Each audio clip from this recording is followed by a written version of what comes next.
Hello friends, welcome my YouTube channel. ഇന്ന് നമുക്ക് തേങ്ങാപ്പാൽ ഒഴിച്ചിട്ടൊരു മീൻകറി റെഡിയാക്കി നോക്കിയാലോ.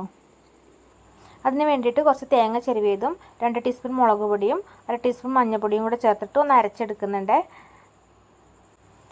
അരച്ചെടുക്കാണ്ടും നമുക്ക് തേങ്ങാപ്പാൽ പിഴിഞ്ഞിട്ടും ഇതുപോലെ കറി വയ്ക്കാം.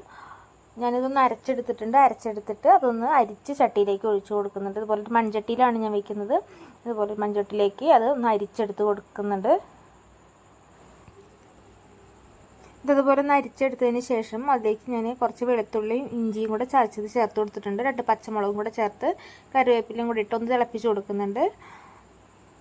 കുറച്ച് ഉപ്പും കൂടെ നമ്മളതിലേക്ക് ചേർത്ത് കൊടുത്തിട്ടുണ്ട് കേട്ടോ.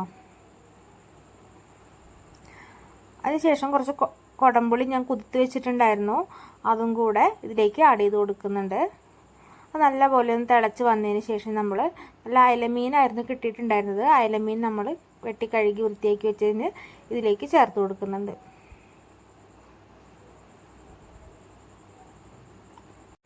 നമ്മൾ 1/2 കിലോ അയലമീനാണ് എടുത്തിട്ടുള്ളത് കേട്ടോ. നമുക്ക് മുളക് പൊടിയൊക്കെ ആവശ്യത്തിനനുസരിച്ച് ചേർത്ത് കൊടുക്കാം. എരിവിനനുസരിച്ചിട്ട് ഓരോരുത്തരുടെ എരിവിനനുസരിച്ചിട്ട് ചേർത്ത് കൊടുക്കാം കേട്ടോ.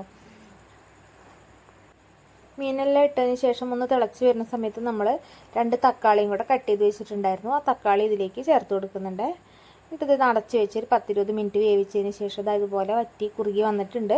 അതിൻ്റെ മുകളിലേക്ക് കുറച്ച് കറിവേപ്പില ഒഴിച്ചിട്ട് കുറച്ച് വെളിച്ചെണ്ണയും കൂടെ ഒഴിച്ചു കൊടുക്കുന്നുണ്ട്. എന്നിട്ട് ഇതൊരു അടപ്പ് വെച്ചിട്ട് അപ്പം തന്നെ ഒന്ന് മൂടി വയ്ക്കണം. മൂടി വെച്ചതിന് ശേഷം നമുക്ക് തീ ഓഫ് ചെയ്തിട്ട് ചോറ് ഉണ്ണുന്ന സമയത്തോ അല്ലെങ്കിൽ എന്താ കഴിക്കുന്ന സമയത്ത് എടുത്താൽ മതി കേട്ടോ.